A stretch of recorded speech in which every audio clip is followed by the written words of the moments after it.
Hello नमस्कार दोस्तों, आप सभी का पीटीएफ परिवार में स्वागत है।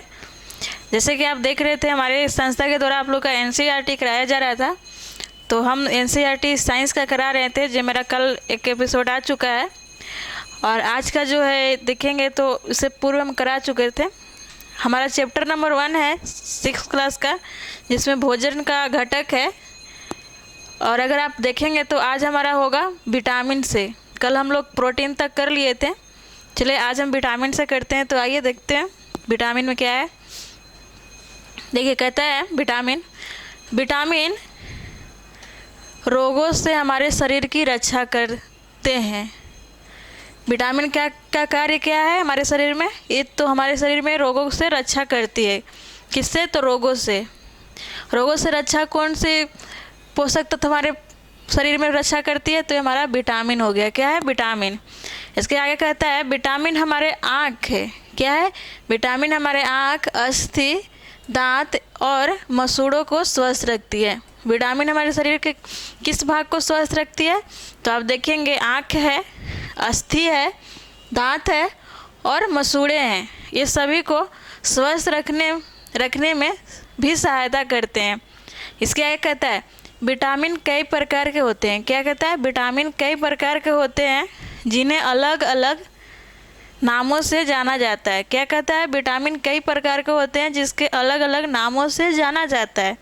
इसके बाद देखिए, कहता है इनमें से कुछ को vitamin A, vitamin B, vitamin C, vitamin D, vitamin E तथा विटामिन के नाम से जाना जाता है। विटामिनों के एक समूह को विटामिन बी कॉम्प्लेक्स कहते हैं। विटामिनों के एक समूह को क्या कहते हैं? विटामिन कॉम्प्लेक्स कहते हैं। हमारे शरीर को सभी प्रकार के विटामिनों की अल्प मात्रा में आवश्यकता होती है। हमारे शरीर को क्या आवश्यकता होती है? तो सभी विटामिन की अल्प मात्रा की हमारे शरीर की आवश्यकता होती है। पहले देखिए, कहता है हमने विटामिन कितने प्रकार के पढ़े हैं, तो देखेंगे आप हो जाएगा। विटामिन तो देखेंगे ए है, बी है, सी है, डी है, ई है तथा के है। इतने प्रकार के विटामिन हमारे शरीर में उपस्थित होते हैं। मतलब शरीर की आवश्यकता होती है, उपस्थित नहीं होते। इसकी आवश्यकता होती है हमारे शरीर में अल्प मात्रा में। तो चलिए पहले हम विटामिन ए को देखते हैं। देखिए, कहता है विटामिन ए विटामिन ए शरीर की त्वचा तथा आँख को स्वच्छ रखता है। विटामिन ए का कार्य क्या है हमारे शरीर में? तो हमारे शरीर को त्वचा और आँख को स्वस्थ रखती है। विटामिन ए की कमी से क्या होता है? तो आप देखेंगे इसके कमी से क्या होता है? रतौंधी होता है। इसकी कमी से क्या होता है? रतौंधी होता है। और रतौंधी का मतलब है कि रात में दिखाई नहीं दे पाता है आँख से। क्या है? रात में आँख से दिखाई नहीं दे पाता है। आगे देखें, कहता है विटामिन सी। क्या है? विटामिन सी बहुत से रोगों से लड़ने में हमारी मदद करती है। विटामिन सी हमारे शरीर में क्या कार्य है? ये हमारे शरीर में बहुत सारे रोगों से लड़ने में मदद करती है। यहाँ तक कि हमारे प्रतिरोधक क्षमता को भी बढ़ाती है। किसको? प्रतिरोधक क्षमता को। विटामिन सी की कमी से क्या होता है? तो हमारे शरीर में अगर कहीं कट जाता है या जख्म हो जाता है, वो जल्दी ठीक नहीं होता है। किसकी कमी से? तो विटामिन सी की कमी से। इसके आगे देखिए, कहता है विटामिन डी हमारी अस्थियों और दांतों के लिए कैल्शियम उपयोग करने में हमारे शरीर की सहायता करती है। विटामिन सी हमारे शरीर में किस को स्वस्थ रखने में सहायता करती है? तो दांत और अस्थियों को। अगर विटामिन सी की कमी हो जाती है तो दांत मतलब में झरन जैसा हो जाता है और शरीर में जो हड्डी हमारे हैं, अस्थियाँ हैं, उस सब में दर्द होने लगते हैं। जोड़े में ये सब जो भी है अस्थि में दर्द होने लगते हैं। किसके कमी से? तो विटामिन डी की कमी से। और इसके कार्य क्या हमारे शरीर में? तो अस्थि और दांत के ये कैल्शियम को बनाने में प्रयोग करती है, सहायता करती है। इसके बाद कहता है विभिन्न विटामिनों से भरपूर भोजन का चित्र 6.1 या से चित्र 6.9 में दिखाए गए हैं। चलिए अब हम चित्र में देखते हैं।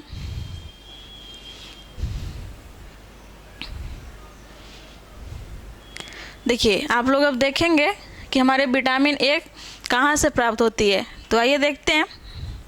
तो देखिए क्या है, विटामिन ए के कुछ स्रोत। क्या है, विटामिन ए के कुछ स्रोत है। तो आप देखेंगे स्रोत में क्या है, ये देख रहे हैं जो क्या है, आम है, आम है, मछली का तेल है, दूध है, पपीता है और गाजर है। ये सारे चीज़ों में आपको विटामिन ए की कुछ मात्रा मिलेगा। क्या मिलेगा, विटामिन ए की कुछ मात्रा मिलेगा। अगर सबसे अधिक की बात करें कि सबसे अधिक किस में विटामिन ए मिलता है, तो सबसे अधिक आपको हो जाएगा गाजर में। आपको गाजर में सबसे अधिक विटामिन ए मिलेगा।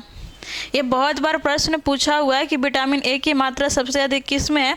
तो आपको सेव दिया रहेगा, गाजर दिया रहेगा, मिर्चा, मूली, तो आप देखेंगे तो गाजर हो जाएगा। इसके बाद आप देखें दूसरा विटामिन क्या है, विटामिन बी के कुछ स्रोत हैं। क्या है, विटामिन बी के कुछ स्रोत है।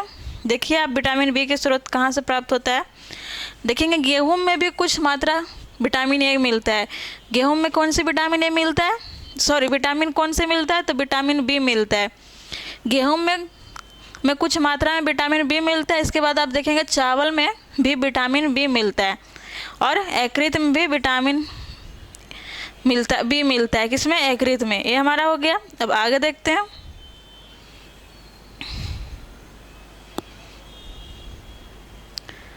देखिए अब विटामिन सी है हमारा।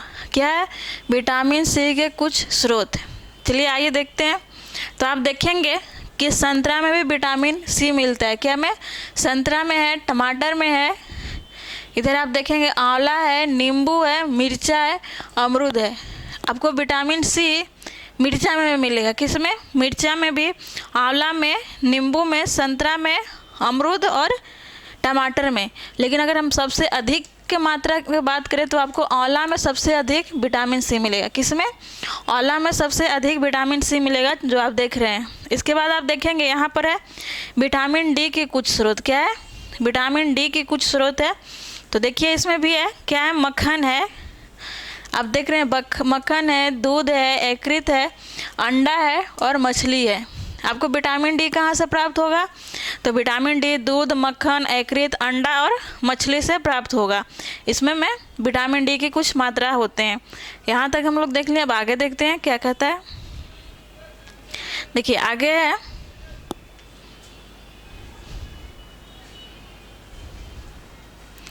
देखिए आगे कहता है, ये बॉक्स में आप ज़रा देखिएगा ध्यान से। हमारे शरीर भी सूर्य के प्रकाश से उपस्थित विटामिन डी बनाता है। हमारे शरीर जो है, अगर सूर्य के प्रकाश में आप रहते हैं, या सूर्य के प्रकाश जो, अब ये नहीं है कि आप पूरे दिन सूर्य के प्रकाश में ही रहें। अगर आप सुबह का जो सूरज का किरण आता है, अगर उसमें आप रहते हैं, तो उस टाइम जो सूर्य किरण आपको मिलेगा शरीर के लिए, वो बहुत ही लाभदायक होगा। क्या होगा, बहुत लाभदायक होगा। उससे हमारे शरीर कौन सी विटामिन प्राप्त करती है, तो विटामिन डी प्राप्त करती है। इन दिन कोई भी सूर्य के प्रकाश में नहीं रह पाता है, जिससे लोगों में इसकी कमी हो जाती है। देखिए कहता है आजकल जो है लोग सूर्य के प्रकाश में कोई रहना नहीं चाहता, जिससे शरीर में विटामिन डी की कमी हो जाती है। चलिए अब आगे देखते हैं। देखिए आगे कहता है, ये आप देख रहे हैं, ये आयोडीन की कुछ स्रोत है। किससे, आयोडीन की, क्योंकि हमें शरीर में खनिज की भी ज़रूरत होती है। विटामिन, खनिज, लवण सबकी ज़रूरत होती है। तो आप ये जो देख रहे हैं क्या है, आयोडीन की कुछ स्रोत है।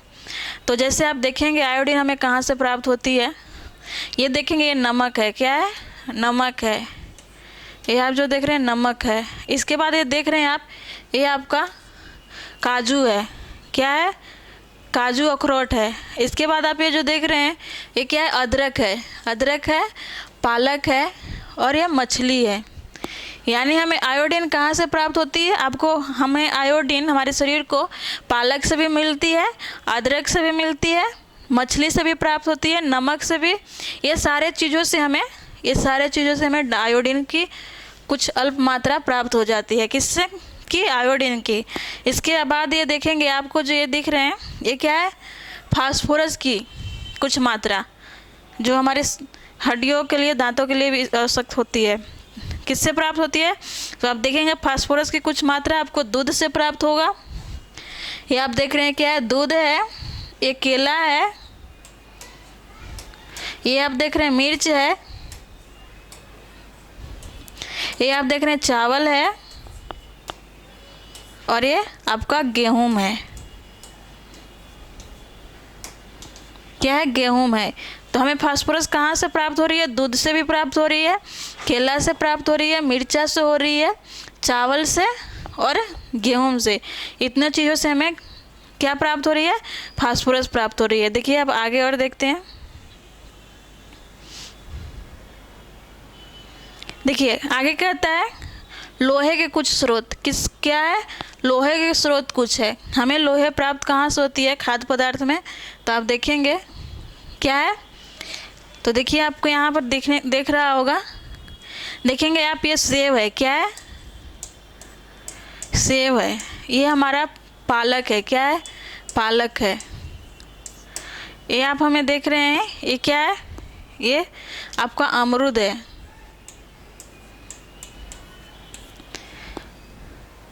और ये आप देख रहे हैं यकृत है। क्या है? यकृत है। यानी इस चीज़ अगर आप सेवन करते हैं अपने खाद्य पदार्थ में तो आपकी लौह की कमी नहीं होगा। क्या ना होगा? लौह का कमी।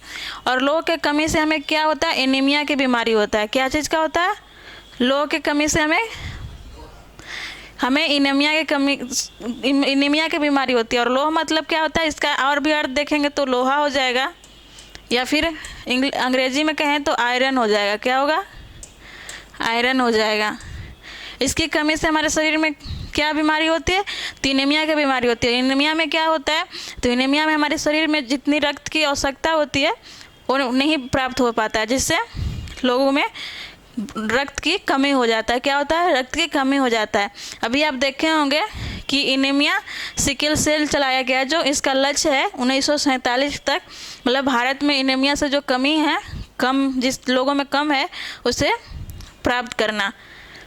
तो ये हमारा हो गया लोहा के किससे प्राप्त होता है, ये दिखाया गया है। अब आगे देखेंगे हम।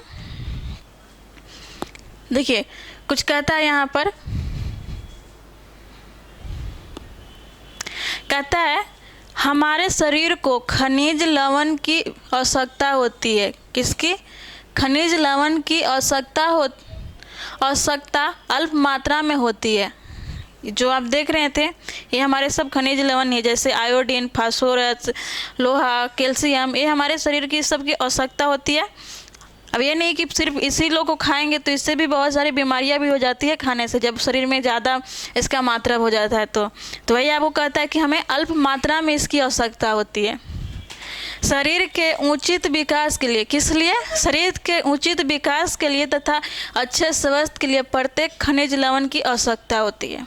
अब देखिए कहता है शरीर के उचित विकास के लिए तथा अच्छे स्वास्थ्य के लिए प्रत्येक जो खनिज लवण है उनकी हमारे शरीर की आवश्यकता होती है। इसके आगे देखिए कहता है विभिन्न खनिज लवणों के कुछ स्रोत चित्र 1 से 10 में दर्शाया गया है, जैसे अभी हम आपको दिखाएं। इसके आगे कहता है देखिए अधिकांश खाद्य पदार्थ में 1 से अधिक पोषक तत्व होते हैं। जैसे आप देखेंगे तो बहुत सारे खाद्य पदार्थ हैं जिसमें आपको, जैसे आपको गेहूं में प्रोटीन भी मिल जाएगा, और आपको चावल में कार्बोहाइड्रेट भी मिल रहा है। उसी में आप देख रहे हैं कि इसमें आपको क्या मिल रहा है? फास्फोरस भी मिल रहा है। इसी तरह से है, वही कहता है आपको। देखिए कहता है आपने भी सारणी 1.2 में प्रेक्षण को लिखते समय इस बातों को अवश्य देखा होगा। फिर भी किसी कच्ची सामग्री में एक निश्चित पोषक तत्व की मात्रा दूसरी पोषक तत्व की मात्रा से अधिक हो सकती है। अब ऐसा नहीं है कि सिर्फ सेब में आपको यहाँ पर आयरन ही मिलेगा। सेब में भी आपको बहुत सारे चीज़ मिलेगा, जैसे आपको बोल रहा है दूध में प्रोटीन भी मिलता है, फास्फोरस भी मिलता है, विटामिन डी भी मिलता है। तो वही आपको कहता है प्रोटीन में आपकी वसा भी दूध में आपको वसा भी मिलता है। तो वही आपको यहाँ कहता है। इसके बाद कहता है देखिए एग्जाम्पल में दिया भी है, उदाहरणतः चावल में कार्बोहाइड्रेट की मात्रा दूसरी पोषक तत्व से अधिक होती है। जैसे आप यहाँ चावल देख रहे थे, ये चावल था जिसमें आपको फास्फोरस मिल रहा था। तो वही कहता है कि अन्य पोषक तत्वों की मात्रा से कार्बोहाइड्रेट की मात्रा चावल में अधिक होती है। किसमें? चावल में। इसके आगे कहता है, देखिए, इस आधार पर हम यह कह सकते हैं कि चावल कार्बोहाइड्रेट समृद्ध भोजन है। चावल को हम क्या कह सकते हैं? चावल को हम कह सकते हैं चावल कार्बोहाइड्रेट समृद्ध भोजन है। इसी प्रकार आगे देखिए कहता है, इन पोषक तत्वों के अलावा हमारे शरीर को आहारी रेशों तथा जल की भी आवश्यकता होती है। जैसे आप देखें कि हमारे शरीर के पोषक तत्व जैसे कार्बोहाइड्रेट, वसा, प्रोटीन, विटामिन, खनिज लवण, इन सब के बावजूद भी हमें और चीज़ों की आवश्यकता होती है। जैसे वो क्या है? तो आपका हो जाएगा आहार रेशों तथा जल, इनकी भी आवश्यकता हमारे शरीर में होती है। इसके आगे कहता है, देखिए, आहारी रेशे रुद्राक्ष के नाम से भी जाना जाता है। किसके नाम से? तो रुद्राक्ष के नाम से भी आहारी रेशे जाने जाते हैं, नाम से भी जाने जाते हैं। फिर आगे कहता है, आगे अब देखिए कहता है, हमारे खाने में क्या है? हमारे खाने में रुद्राक्ष की पूर्ति मुख्यतः पादप उत्पाद से ही होती है। रुद्राक्ष की पूर्ति हमारे खाद्य पदार्थ में कहाँ से होती है? तो लगभग ये या मुख्यतः ये पादप से ही होती है। किससे? पादप से। देखिए आगे कहता है, रुद्राक्ष में, जैसे रुद्राक्ष के मुख्य स्रोत बता रहा है। क्या है? चलिए आगे देखते हैं, थोड़ा ऊपर कर लेते हैं।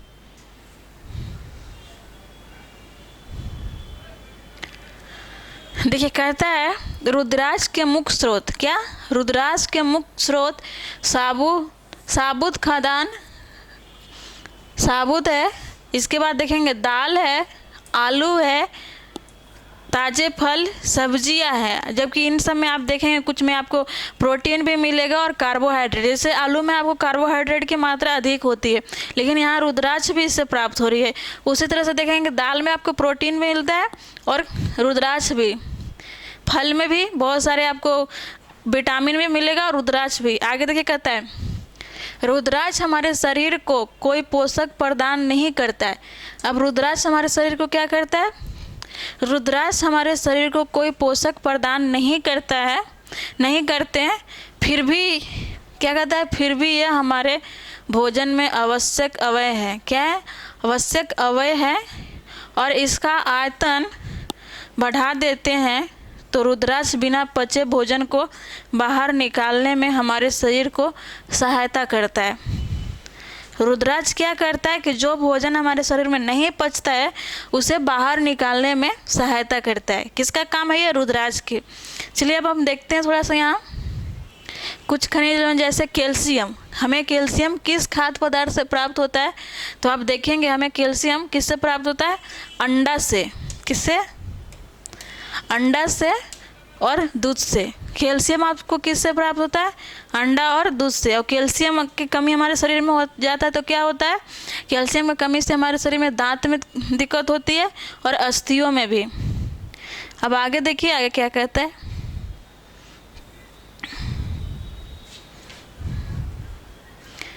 हम लोग रुद्राक्ष तक पढ़ लिए थे, अब हमारा जल है। क्या है? जल है। देखिए कहता है, जल भोजन में उपस्थित पोषकों को अवशोषित करने में हमारे शरीर की सहायता करता है। जल की कार्य हमारे शरीर में क्या है? तो जो भी पोषक तत्व हैं हमारे शरीर में उसे क्या करता है? उसे अवशोषित करने में सहायता करता है। क्या है? जल भोजन में उपस्थित अन्य पोषक तत्वों को उसे अवशोषित करने में हमारे शरीर को सहायता करता है। आगे कहता है आपको कुछ अवशिष्ट पदार्थ जैसे कि मूत्र, क्या? जैसे कि मूत्र और पसीने को शरीर से बाहर निकालने में सहायता करता है। अब जल का कार्य और क्या है? जैसे कि मूत्र और पसीने को शरीर से बाहर निकालने में सहायता करता है। इसके आगे बार कहता है, आगे देखिए कहता है कि समानता हमारे शरीर को जितने जल की आवश्यकता होती है वो हमें उन वस्तुओं से प्राप्त होता है। किससे प्राप्त होता है? उन वस्तुओं से प्राप्त होता है जिन्हें हम द्रव के रूप में लेते हैं। क्या कहता है? सामान्यतः हमारे शरीर को जितने जल की आवश्यकता होती है वह हमें उन वस्तुओं से प्राप्त होता है जिन्हें हम द्रव के रूप में लेते हैं। जैसे कि आप देखते हैं, जैसे क्या है, जल, दूध, चाय। जल, दूध और चाय, ये तीनों से हमें जल की प्राप्ति होती है शरीर को। आगे कहता है, देखिए इसके आगे कहता है आदि से, इसके अतिरिक्त क्या कहता है, इसके अतिरिक्त इसके अतिरिक्त हम जो भी भोजन पकाते हैं उसमें भी पानी का प्रयोग किया जाता है।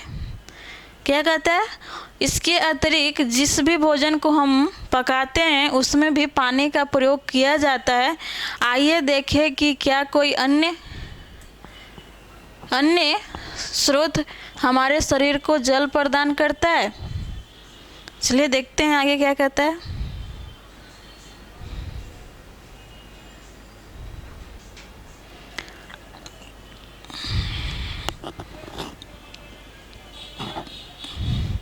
देखिए कहता है आगे, कहता है एक टमाटर अथवा नींबू जैसा कोई फल लें। क्या कहता है, एक टमाटर अथवा नींबू जैसा कोई फल लें और इसे छोटे छोटे हिस्से में काट दें। क्या कहता है, छोटे छोटे हिस्से में काट लें। क्या ऐसा करते समय, कहता है क्या ऐसा करते समय आपके हाथ गीले हो जाते हैं। यानी आपको ये बताना चाहता है कि टमाटर और नींबू में भी जल की कुछ मात्रा होती है। किसमें, टमाटर और नींबू में भी। इसके बाद कहता है जब भी आपके घर में किसी फल सब्जी को काटा या छीला या मसला जाता है तब भी ध्यानपूर्वक उसका निरीक्षण करें। क्या ऐसा करते समय आपको किसी ऐसे ताज़े फल या सब्जी के बारे में पता चलता है जिसमें पानी की मात्रा नहीं होती है। अब आपको ये भी पूछ रहा है कि ऐसा कोई फल या सब्जी का प्रयोग आपके यहाँ होता है जिसमें पानी की मात्रा ना है। चलिए आगे देखते हैं आगे क्या कहता है। देखिए आगे कहता है हम देखते हैं कि कई खाद्य पदार्थ में जल होता है। क्या कहता है, हम देखते हैं कि कई खाद्य पदार्थ में जल होता है। कुछ सीमा तक, कहता है कुछ सीमा तक हमारे शरीर के लिए आवश्यक जल की पूर्ति इसी जल से हो जाती है। क्या कहता है कि जैसे हमारे शरीर की जितनी जल की आवश्यकता आती है उसमें से कुछ मात्रा हमें फल और सब्जी और जैसे दाल, चाय, दूध ये सब से प्राप्त हो जाती है।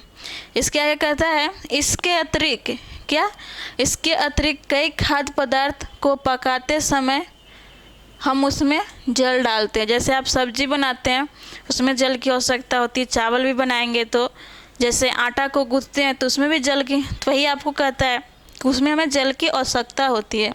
चलिए आगे देखते हैं क्या कहता है।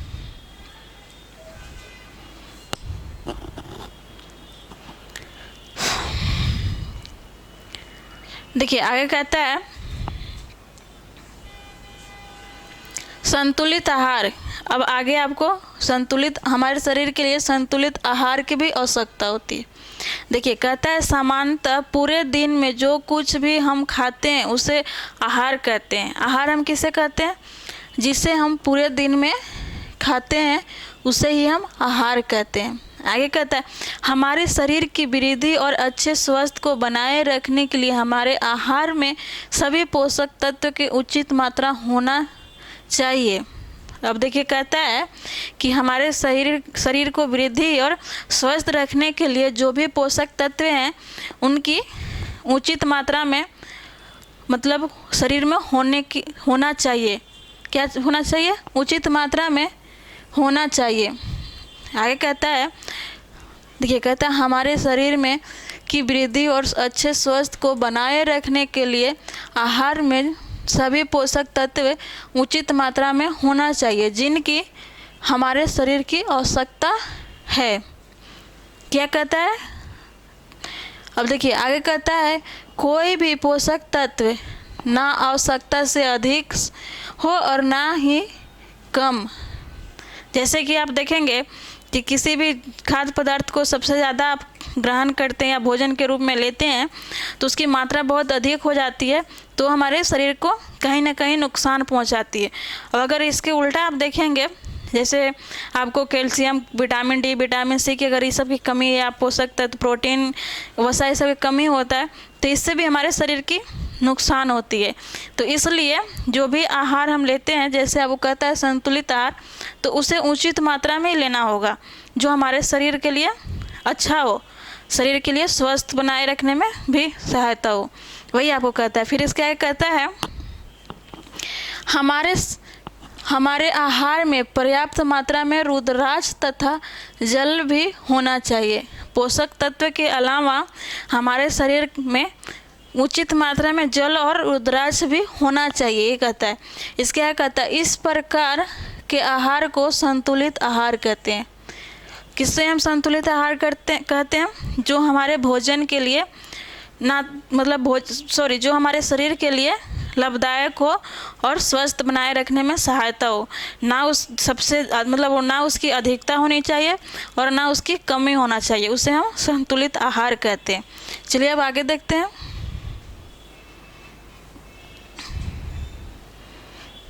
देखिए आगे क्या कहता है।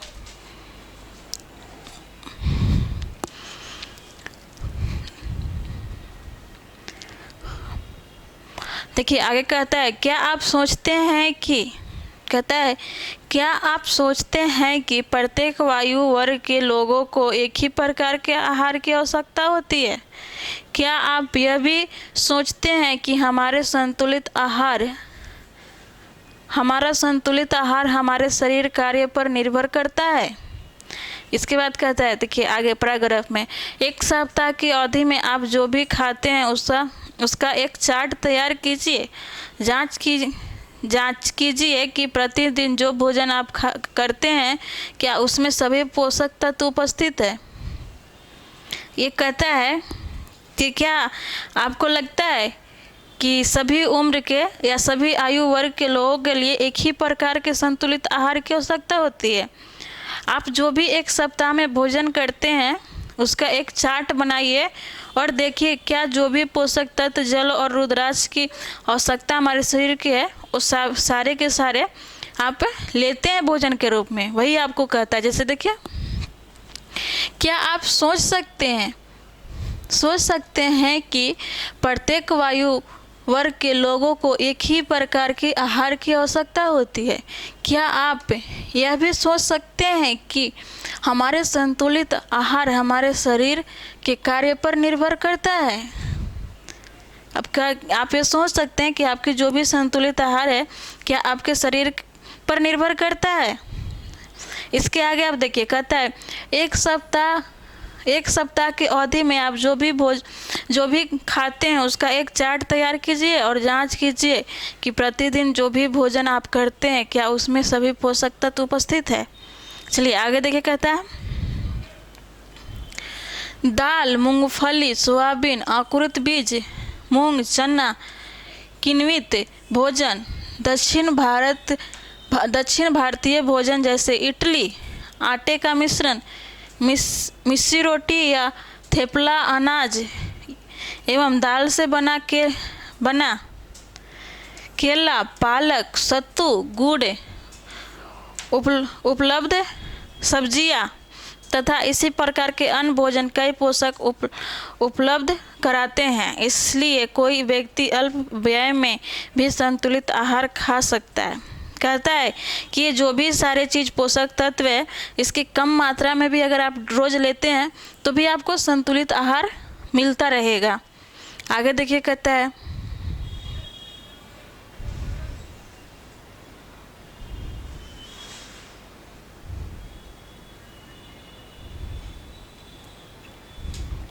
देखिए आगे कहता है, क्या कहता है, उचित प्रकार का भोजन करना ही पर्याप्त नहीं है। अब देखिए कहता है कि उचित प्रकार का भोजन करना ही पर्याप्त नहीं है, इससे उचित तरीके से पकाना भी चाहिए। अब आपके पास जो भी पोषक तत्व प्राप्त है, जो भी खाद्य पदार्थ जो भी आपके पास है उसे सिर्फ उचित प्रकार के खाना ही नहीं जरूरी है, उसे सही या उचित तरीके से पकाना भी आवश्यक है। वही आपको कहता है, देखिए कहता है पहली यह जानने के लिए उत्सुक है कि क्या जंतु के भोजन में भी ये सभी आवश्यक होते हैं और क्या उन्हें भी संतुलित भोजन की आवश्यकता होती है। वही कहता है, देखिए कहता है जो आप भोजन वाला जो देख रहे थे, उचित प्रकार से भोजन करना ही प्राप्त नहीं है, इसे उचित तरीके से पकाना भी चाहिए ताकि इसके क्या कहता है, ताकि इसके पोषक तत्व नष्ट ना हो जाए। आप इसी प्रकार से किसी भी खाद्य पदार्थ को पकाइए या भोजन करने वाले जो भी सामग्री है उसे इसी प्रकार से पकाइए कि उसकी जो पोषक तत्व है उसमें जो भी पोषक तत्व है उसके नष्ट ना हो जाए, वो नष्ट ना हो जाए। देखिए कहता है क्या आप जानते हैं कि पकाते समय कुछ पोषक तत्व नष्ट हो जाते हैं, जैसे कि छिलका उतारकर यदि सब्जी या फल को धोया जाता है तो यह संभव है कि उनके कुछ विटामिन नष्ट हो जाएं और सब्जी और फलों की त्वचा में भी क्या कहता है नष्ट हो जाए। सब्जी और फलों की त्वचा में कई महत्वपूर्ण विटामिन तथा खनिज लवण भी होते हैं। ये कहता है कि अगर आप सब्जी या फल को उसके छिलका उतार कर धोते हैं तो उसमें से जो भी पोषक तत्व जैसे हैं उसे मतलब धोइएगा तो वो उससे बाहर निकल जाएगा। तो वही आपको कहता है, जैसे कहता है चावल और दाल को बार बार धोने से उस उपस्थित विटामिन और कुछ खनिज लवण अलग हो जाते हैं। जैसे हम लोग खाना बनाते हैं तो दाल को भी धोते हैं और चावल को भी धोते हैं, अगर उसे हम बार बार धोते रहते हैं तो उसमें से जो भी विटामिन और खनिज लवण उपस्थित होता है वो निकल जाता है, अलग हो जाता है। वही आपको कहता है। चलिए अब आगे देखते हैं।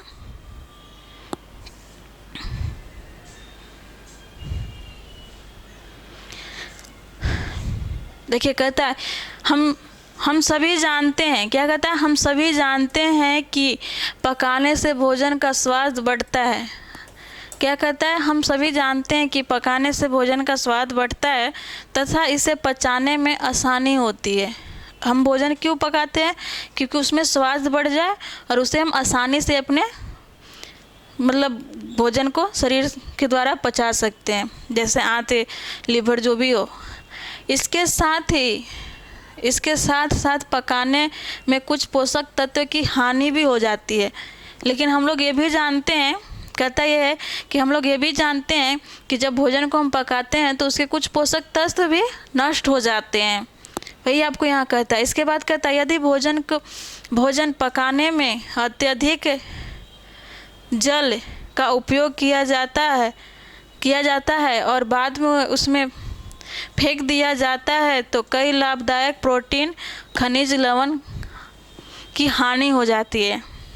क्या कहता है कि अगर अत्यधिक हम किसी खाद्य पदार्थ को पकाते हैं, उसमें जल अधिक डालते हैं और उस जल को पकाने के बाद निकाल कर फेंक देते हैं, जैसे कि चावल में से जो भी उसको निकाल के जो भी उसमें पानी होता है, हमारे यहाँ तो लोकल भाषा में माड़ बोला जाता है, अगर आप उसे निकाल के फेंक देते हैं तो उसमें प्रोटीन, कार्बोहाइड्रेट या जो खनिज लवण है निकल जाता है। बहुत ऐसे देश है जहाँ चावल को खाते नहीं है, चावल में जो उसका लिक्विड होता है उसे पीते हैं। तो वही आपको कहता है कि नष्ट हो जाता है। जैसे कि आप देखेंगे पकाने में विटामिन सी आसानी से गर्म से नष्ट हो जाता है। अगर आप विटामिन सी वाले जो भी खाद्य पदार्थ है उसे अगर आप पकाते हैं तो विटामिन सी आसानी से नष्ट हो जाता है। वही आपको कहता है क्या यह उचित नहीं होगा कि हम अपने आहार में फल और कच्ची सब्जियों को सम्मिलित करें? बूझो ने सोचा कि हर समय वह वसायुक्त खाना का सर्वोत्तम भोजन है।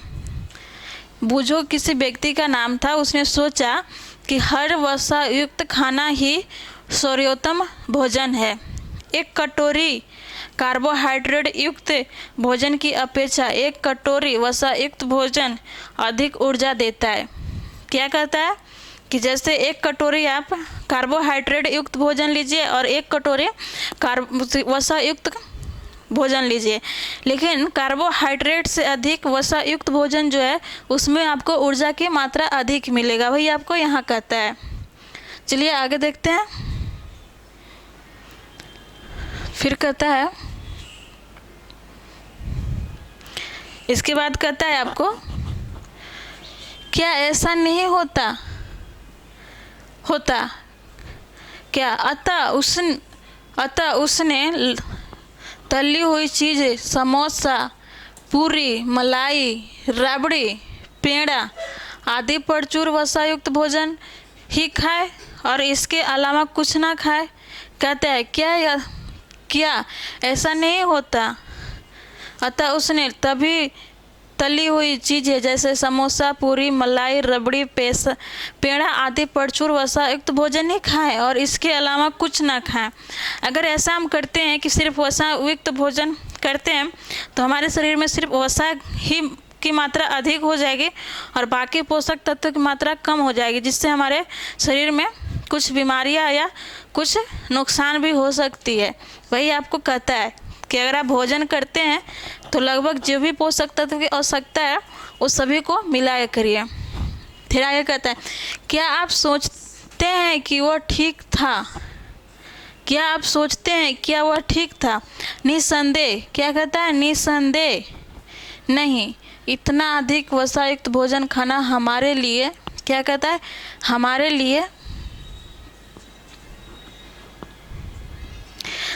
लिए बहुत हानिकारक हो सकता है। हमारे भोजन में वसा की मात्रा अत्यधिक मोटापे का कारण हो सकता है। अगर हम वसा युक्त भोजन अत्यधिक करते हैं तो हमारे शरीर में उससे मोटापा का अधिक हो सकता है, और मोटापा अगर शरीर में अत्यधिक होता है हाइट और लंबाई के अनुसार, लंबाई और के अनुसार, तो आप देखेंगे कि बहुत सारी बीमारियां शरीर में अपना जगह बनाने लगती है। किससे? मोटापा होने से। और मोटापा हमारे शरीर में कहाँ से आती है? तो हम अत्यधिक वसा युक्त भोजन करते हैं जिसकी वजह से मोटापा होती है। आप देख रहे हैं। अब देखिए आगे कहता है,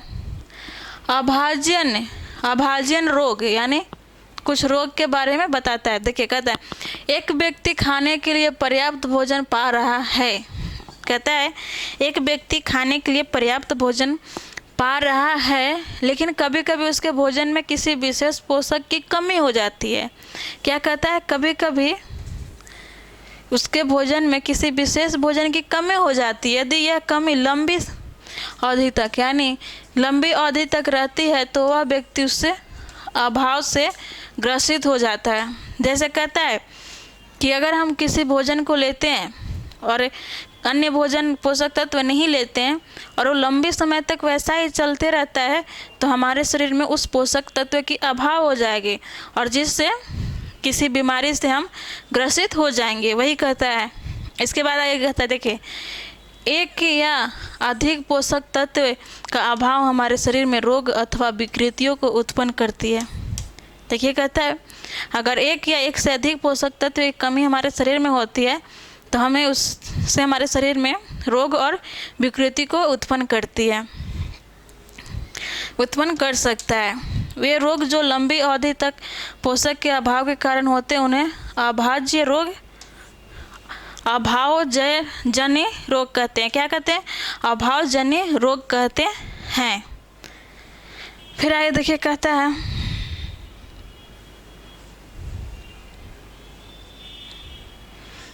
यदि कोई व्यक्ति अपने भोजन में पर्याप्त प्रोटीन नहीं ले रहा है तो उसे कुछ रोग हो सकते हैं, जैसे वृद्धि अवरोधक होना, चेहरे पर सूजन, बालों के रंग उड़ना, त्वचा की बीमारी और पेचिश। प्रोटीन की कमी से कौन सी बीमारी होती है? तो वृद्धि में अवरुद्ध हो जाएगा। अगर लंबाई अधिक नहीं होगा, अगर लंबाई हो गया है तो वो पतला हो जाएगा, जिसे हम कुपोषण कहते हैं, वही होता है। आगे देखिए कहता है, चेहरे पर सूजन आ जाता है, बाल का रंग उड़ना, त्वचा की बीमारी आदि और पेचिश आदि जैसे बीमारी प्रोटीन की कमी से होता है। फिर आगे कहता है, यदि प्रोटीन कार्बोहाइड्रेट दोनों किसी व्यक्ति के आहार से एक लंबे समय तक अनुपस्थित रहे तो उसकी वृद्धि पूरी तरह से अवरुद्ध हो जाएगी। अब देखिए कहता है कि अगर प्रोटीन और कार्बोहाइड्रेट दोनों की किसी व्यक्ति के आहार में से लंबी समय तक नहीं ले पाता है तो हमारे वो व्यक्ति का वृद्धि जो है पूरी तरह से अवरुद्ध हो जाएगा। ऐसा व्यक्ति, देखिए कहता है ऐसा व्यक्ति बहुत दुबला पतला हो जाएगा। वह इतना दुर्बल हो जाएगा कि वो चलने में भी असमर्थ हो जाएगा। अब देखिए जो व्यक्ति कार्बोहाइड्रेट और प्रोटीन नहीं लेगा वो इतना मतलब दुबला पतला हो जाएगा, इतना कमज़ोर हो जाएगा कि उसे चलने घूरने में भी दिक्कत आने लगेगी। वही कहता है। इसके आगे देखिए कहता है विभिन्न विटामिनों और खनिज लवणों के अभाव से विभिन्न रोग अथवा विकृतियाँ हो सकती है। इनमें से कुछ सारणी दर्शाए गए हैं। अब देखिए कहता है कि कुछ विटामिन और खनिज लवणों से भी बहुत सारी बीमारियाँ और विकृतियाँ हो सकती है। देखिए कहता है अभी आभाज्यजन्य रोगों की रोकथाम संतुलित आहार लेने की जा सकती है। इसे जो आभाज्यजन्य रोग है उसे रोकने के लिए आपको संतुलित आहार लेना आवश्यक है। फिर कहता है इस अध्याय में हमने स्वयं से यह जानने की कोशिश की है कि विभिन्न क्षेत्रों में भोजन की इतनी अधिक विविधता हुई भी। आगे देखते हैं। कहता है देखिए इस अध्याय में हमने स्वयं से यह जानने की कोशिश की है विभिन्न क्षेत्रों के भोजन में इतनी अधिक विभिन्नता होते हुए भी आहार में पोषक तत्वों की वितरण सामान्य है। यह वितरण हमारे भोजन में आवश्यक पोषक तत्वों की उपस्थिति को सुनिश्चित करता है। जैसे यह बोल रहा है दक्षिण भारत, उत्तरी भारत, ये जो भी है सभी जगह खाने का जो व्यंजन है अलग अलग तरीके से, लेकिन सभी में पोषक तत्व समान है। वही आपको कहता है। चलिए आगे देखते हैं क्या कहता है। देखिए कुछ आगे विटामिन की सारणी दिया हुआ है कि कौन सी विटामिन की कमी से क्या होता है। देखिए कहता है विटामिन और खनिज लवणों के अभाव के कारण होने वाले कुछ रोग, जैसे आप देखेंगे विटामिन ए की कमी से क्या होता है, क्षीणता या दृष्टिहीनता, जिसे रतौंधी भी बोलते हैं। क्या बोलते हैं? रतौंधी। क्या इसके लक्षण क्या है? कमजोर दृष्टि, अंधेरे रात में कम दिखाई देना, जैसे हम आपको शुरू में भी बताए थे, रात में कम दिखाई देना, कभी कभी पूरी तरह से दिखाई देना बंद हो जाना। ये किसकी लक्षण है? तो विटामिन ए की कमी की लक्षण है। इसके आगे हम देखेंगे विटामिन बी। क्या देखेंगे? Vitamin B. कहता है बेरी बेरी, विटामिन बी की कमी से क्या होता है? बेरी बेरी होता है। इसकी लक्षण क्या है? दुर्बल पेशियाँ, काम करने की ऊर्जा में कमी। विटामिन बी की कमी से, B1 की कमी से क्या होता है? काम करने में कमजोरी होता है और दुर्बल पेशी हो जाता है। इसके बाद देखिए विटामिन सी है। क्या है? इसे आप लोग अच्छे से याद रखिएगा, बहुत सारे एग्जाम में पूछता है। हो सके कि BPSC में पूछ दे 1 2 3 करके, फिर ABCD में आपको आंसर पूछे। जैसे इस बार आप देखे होंगे 69 में जिस तरह से पूछा है, तो कोई ज़रूरी नहीं है कि यहाँ से पूछ दे। उसमें देखे होंगे कि आप को रंग कलर से पूछा था, जो फिजिक्स का था। आगे देखिए कहता है विटामिन सी की कमी क्या है? रोग कौन सी है? स्कैर्बी रोग होती है। इससे क्या होता है? मसूड़े में खून निकलता है, घाव भरने में अधिक समय लगता है। जैसे कि हमने इस स्टार्टिंग में ही बताया था कि विटामिन सी से घाव और कटे छटे जो भी होते हैं बहुत टाइम लगता है भरने में अगर कमी होता है तो। इसके बाद देखेंगे विटामिन डी है। क्या है? Vitamin D. विटामिन डी से क्या होता है? रिकेटस होता है। इससे क्या होता है? हमारे अस्थि जो होते हैं और दांत जो है ना, ये कमज़ोर हो जाते हैं। देखिए इसका लक्षण क्या है? अस्थियों का मुलायम होकर मुड़ जाना। कुछ व्यक्ति को आप देखेंगे बुढ़ापे में लोग मुड़ जाते हैं कमर से, तो किसी का पैर भी मुड़ जाता है। तो किसके कमी से होता है? विटामिन डी की कमी से होता है। इसके आगे देखिए कहता है कैल्शियम, जो कि खनिज लवण है। क्या है? कैल्शियम। इससे क्या होता है? अस्थियों और दांत क्षय होता है। अस्थियाँ और दांत क्षय होता है। इसकी लक्षण क्या है? कमज़ोर अस्थियाँ और दांत क्षय करना, दांत का जो है झरने लगता है। इसके आगे आप देखेंगे कहता है क्या है? आयोडीन है। क्या है? आयोडीन। आयोडीन की कमी से क्या होता है? घेंगा या गाइडर होता है। क्या होता है? घेंगा या गाइडर होता है, जो हमारे गर्दन में यहाँ पर निकल जाता है।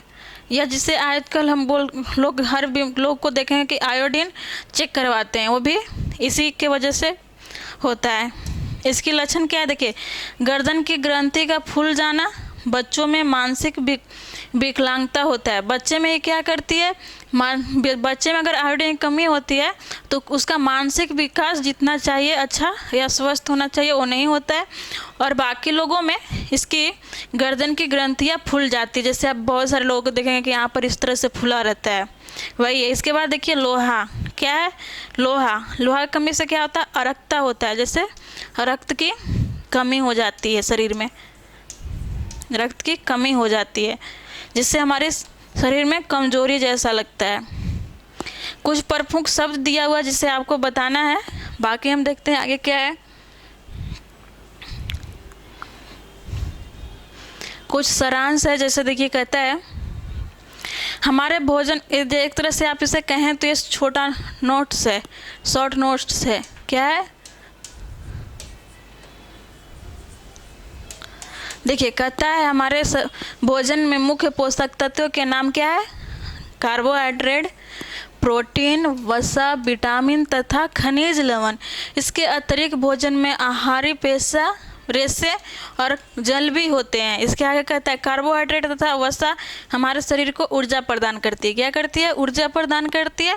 प्रोटीन और खनिज लवण की आवश्यकता हमारे शरीर की वृद्धि और अनुरक्षण के लिए होता है। किस लिए होता है, वृद्धि और अनुरक्षण के लिए। विटामिन हमारे शरीर को रोगों से रक्षा करती है। क्या करती है, विटामिन हमारे शरीर को रोगों से रक्षा करती है। इसके आगे कहता है संतुलित आहार में हमारे शरीर के लिए आवश्यक सभी पोषक तत्व तथा पर्याप्त रुद्राक्ष जल उचित मात्रा में उपस्थित रहते हैं। अगला पॉइंट हमारा है वो आज का ये लास्ट होगा। कहता है हमारे आहार में लंबी अवधि तक एक अथवा एक से अधिक पोषक तत्व की न्यूनतम से विशिष्ट रोग अथवा विकार उत्पन्न हो सकते हैं। तो ये आपका शॉर्ट नोट्स था। ये हमारा चैप्टर नंबर 1 भोजन का घटक NCERT 6 क्लास का साइंस का ख़त्म हुआ। अगर नेक्स्ट में हम देखेंगे। Thank you.